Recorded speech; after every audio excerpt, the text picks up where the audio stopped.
Sego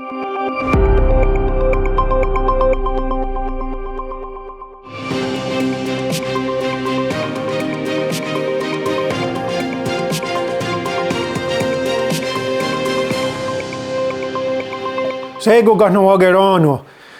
So this is my second time providing an update on portfolios and files.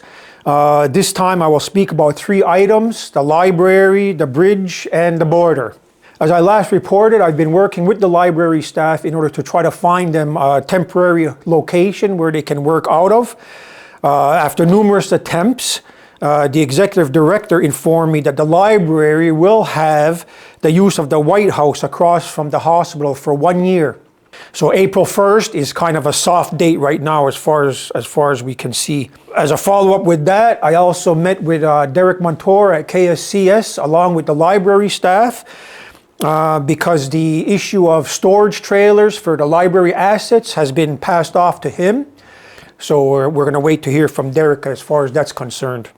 Recently we met with the Quebec team on transport and infrastructure, which is actually Chief Arnold Boyer's portfolio, and the biggest one is the Mercier Bridge replacement project.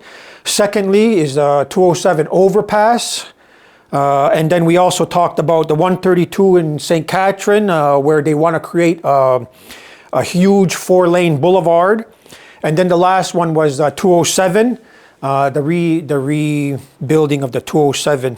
So in order of priority, my opinion, the bridge and the overpass are the urgent needs. The bridge is in very bad condition. To be clear, it's the section of the bridge running from across the river from LaSalle towards Kahnawake.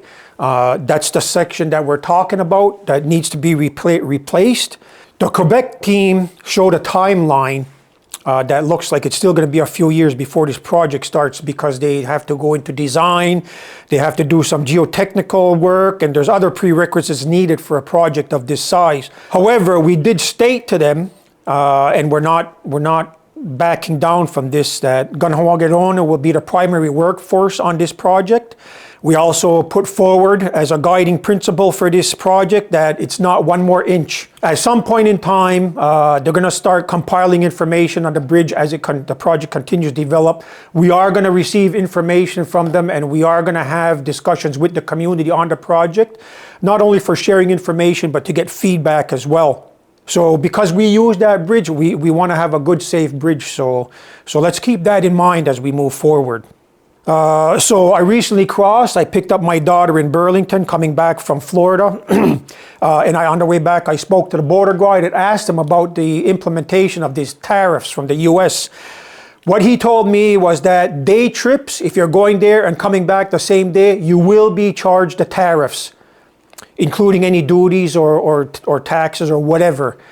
However, if you go for overnight, 24 hours to 48 hours, there's no tariffs and the exemption will apply. The exemption is $200 for that period of time. There's also an exemption for more than 48 hours. It's $800 and the tariffs will not apply, only the exemptions. There's also a third one, $800 for more than 7 days, and the same thing. There'll be no tariffs, but the exemption will apply. So if you're not sure, you can always go to the Canadian government website, look at Canada Border Services website, and you could also do a search for the Canada Department of Finance that has a very, very long list of items that will be subject to the tariffs.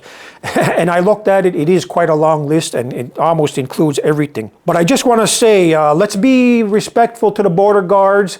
9 times out of 10, they are respectful to us. They're just doing their job. However, if they are disrespectful, then you can take their badge number and their name, and you could ask to speak to their supervisor who should be on site. And if not, you could always go to this website and file a complaint. Here's what you do. Go to the Canada Border Services Agency, click on Contact. You'll have to scroll down the page to find it. You can then click on Feedback. On the contact page, you look for feedback. Again, you'll have to scroll down, and that'll take you to a page where there's forms for both compliments and complaints. So if you have complaints, then you can file it there. Keeping in mind the date, the location, and all of that, the time you crossed, they're going to need that information. You might also want to inform us as well when you do make a complaint, so that way if nothing is getting done, then we can take it towards the political forum and start addressing it that way. I just want to say thank you for listening, and we'll see you next time. Nyawa.